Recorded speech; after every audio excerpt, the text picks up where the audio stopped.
When you decided to become a real estate investor, what was your biggest fear? Starving.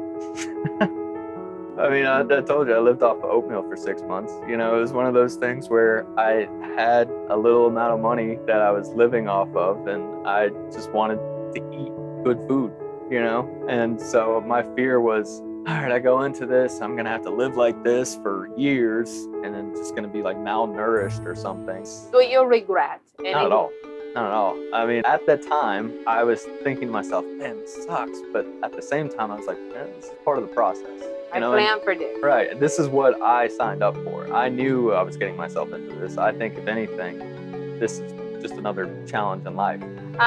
Moving forward today, you've been an investor for a couple of years. What keeps you motivated? Yeah, I think success. You know, I've always just wanted to succeed on my terms with it, right? And I think my terms of setting up anything that I want to do, and working with the right people and being involved in purposeful work, right? I think that plays it's a huge part of being successful within that, right?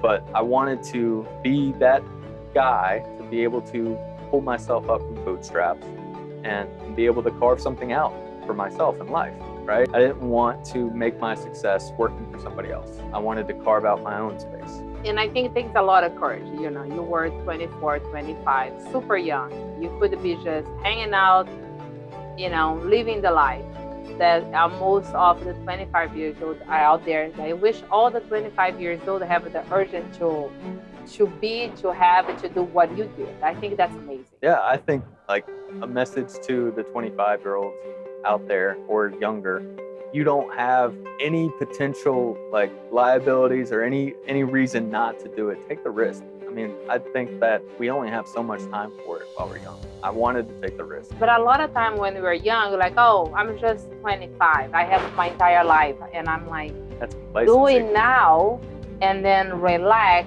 when you have gray hair. Don't do it, think you have now, broke because you still cannot fund any of your fun, really. Mm-hmm. But you pretend you do, and wasting your time and not taking the opportunity to actually make money and learn the system right now. And that's the biggest thing, is learning too. But also, like, I really feel the people that, you know, they say they have time, just watch the news. I mean, people die every day on it, and it's a negative thing to think about, but like, I could die tomorrow, right? Or today. Oh, let's hope that doesn't happen. When did you realize that real estate was actually really going to work for you? I think after my first deal, I really started picking up some momentum from that. And then we got a few more wholesale deals out. And I was able to cover my expenses and then some for a while. And that was something where I was like, okay, this is a good system.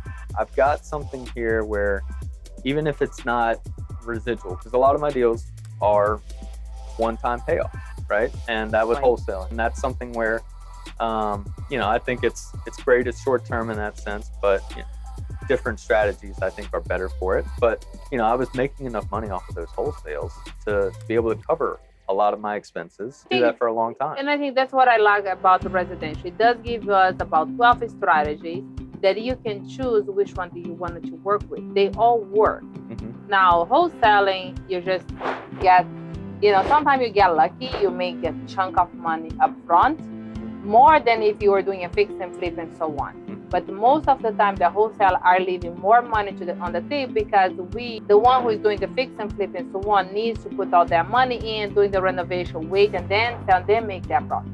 Sometimes we don't have the time to do it, and I know I cannot afford, I need the money now. What I would say for anyone that is listening, don't just wholesale. Partner with an investor. If you're going to make $10,000 as a wholesale, say, hey, I will partner with you on this deal if you can upfront me $10,000 and then the rest in the back end. You're still making exactly the same amount on the front end as a wholesaler, but you're still getting the cut in the back end. So don't just wholesale.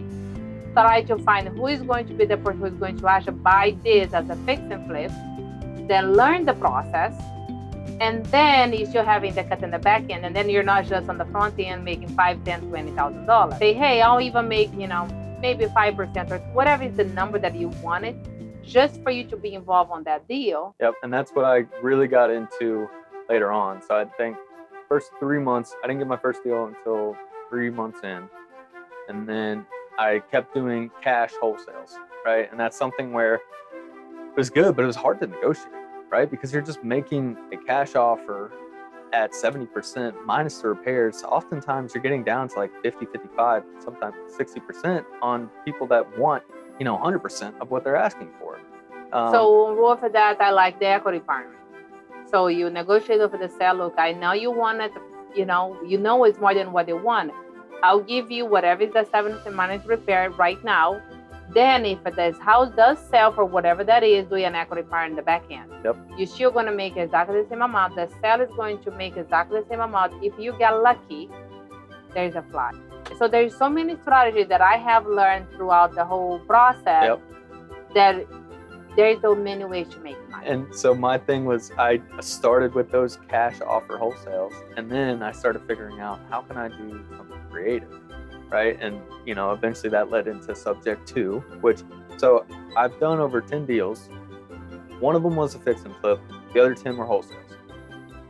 9 out of 10 of those wholesales were subject 2 deals, right? I've only done one cash offer. Like I mentioned, like that first deal was a cash offer deal, and then I started negotiating off of those cash offer deals moving forward, and I was like, wow, this is tough. It's hard to make a good deal off of just straight cash. So then I started looking at sub 2, and that's something where it really opened the door. Have you done equity partner yet?